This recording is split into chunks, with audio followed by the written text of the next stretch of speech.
Question: what area of a card hides the most flaws? The answer is the surface.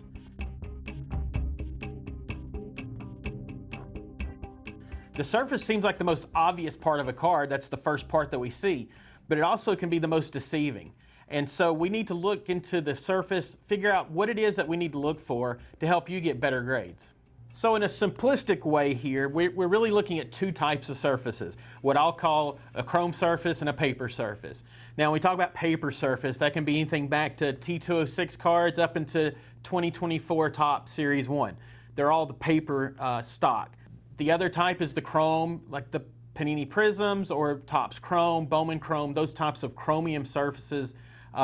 Totally different beasts. So we'll talk about the two and how they share some similarities and how different they are. So we're going to start with the chrome surface. Now, as great as these cards look in today's printing technology, with the bright colors, the beautiful smooth surfaces, unfortunately, there can be a lot of small defects, imperfections when these are made, and then also in their handling. They can easily be scratched, and so these are things that we need to look for. So here's how I look at chrome cards. The first thing I want to do is I'm going to take a proper light source. I'm going to take the card, a chrome card in my hand, and I'm going to hold it perpendicular to that light source. And so what I'm doing is I'm sheening the light off of that surface. And what's going to happen is the image of the card is going to be washed away because all I'm going to see is this bright light reflecting off the chrome surface. But why I'm doing that is because that light, that sheening light, will help amplify or make the flaws pop. This is a great way to be able to find small wrinkles, indentations, and scratches, and you just roll it back and forth, and these flaws will appear. So I happen to see a small little flaw on this card. It could be actually just a mark or something on the surface. So what I'm going to do is I'm going to wipe the surface next. So I'll take a microfiber cloth. You always want to make sure it's a clean microfiber cloth. These here that we have, I usually wash one every few weeks or so. I'll just throw it in the laundry with clothes and wash it. It's important to keep a cloth clean. Anything that you pick up on a surface of a card and you don't remove it, it could scratch your next card. So when we're wiping a card, we want to wipe in one direction only. We don't want to scrub a card or go back and forth. It's a great way to catch a corner or an edge. And it looks like actually the flaw that I saw was something that was on the surface and actually wiped off. Now, one other thing I'll mention on a chrome type surfaces is the embossing, etching, whatever you may call it, but it's the outline of a player, outline of the logos in the chrome to give it more of a 3D effect. And sometimes this embossing can be off-centered, off-register with the image. It may result in like a shadow of the player where there's an outline of the player next to the player. And if you look around the perimeter of the player's image, you'll see that embossing I was speaking of. There is some variance there with that embossing. It can be off slightly one way or the other. But when it's off a great deal, sometimes I've seen this in some of the Panini products, we'll see where sometimes it has the wrong embossing, have another player around the player on the card. That will affect the grade. That is detrimental to the grade. So sometimes it's not obvious when you're holding a card out and you're looking at it, but it will become more obvious when you're looking at it under the light and sheening it. So now I'm going to talk about paper surfaces. Now, when we just looked at this chrome surface, most of the time these surfaces are going to be absolutely beautiful. They're going to be flawless, smooth. That's the point of having a chrome type surface. But on paper stock, we're not going to have that. That's just the nature of the beast. And so we have to understand that this surface on a paper card is not going to look the same as a chrome card. And so the grading is slightly different. We're going to see some divots and defects and stock flaws, things of that nature where it's not a smooth surface, but that's how the surface is made. So we're going to do the same process we did the chrome card. We're going to take a paper card and we're going to sheen it. And again, the same thing's going to happen. The light is going to wash out the image, so we're not even looking at who's on there or anything like that. We're just strictly looking at the physical surface. And already I can see on this card there's an abrasion on the surface that if I hold it here, I don't really notice it at all. It's something that I have to sheen. As I'm doing that, I see some natural divots in the cardboard. That's completely normal and natural. So those aren't going to affect the grade at all.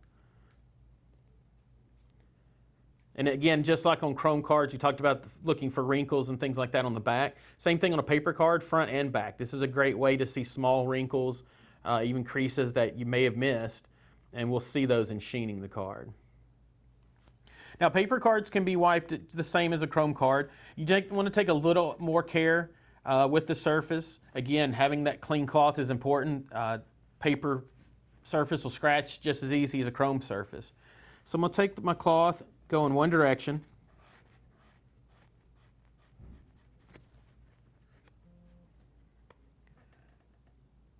And as I look at this abrasion that I saw on the surface, it looks like it's actually something from when the card was printed. The surface is really nice otherwise, and it did not come off with the cloth, so it is definitely a defect in the surface.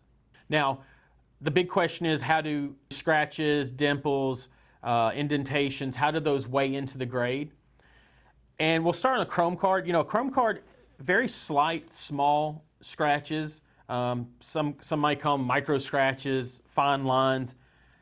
Even on a mint card or better card can have some slight, small lines and scratches.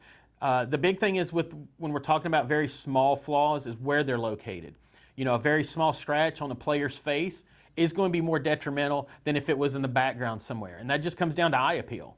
And so, you know, we want to look and find any of those lines, but, you know, a small scratch, even a small dimple, is not necessarily going to kill the grade, but it will affect the grade. Any type of flaw can affect the grade.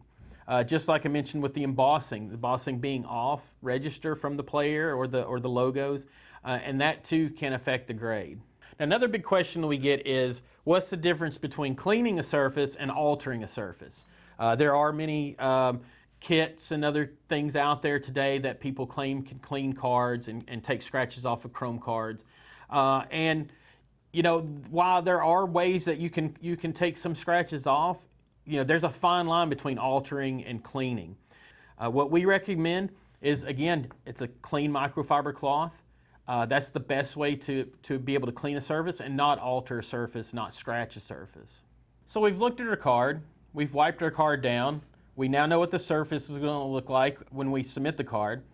How do we protect that surface? So number one, you know, I'm holding a chrome card here. I'm holding it by its edges. This is a good way when you're handling a raw card to keep from touching the surface and marking the surface or scratching the surface. Now, if I was to touch the surface right here and leave a fingerprint, I'll just take my cloth and remove that fingerprint. So it doesn't hurt the card, but generally if it's a card like this with a chrome surface, I'm going to handle it such as this in order to not put fingerprints on it. Once I'm finished with the card, I'm ready to submit it, or I'm ready to put it back in my collection. I'll take a penny sleeve like this.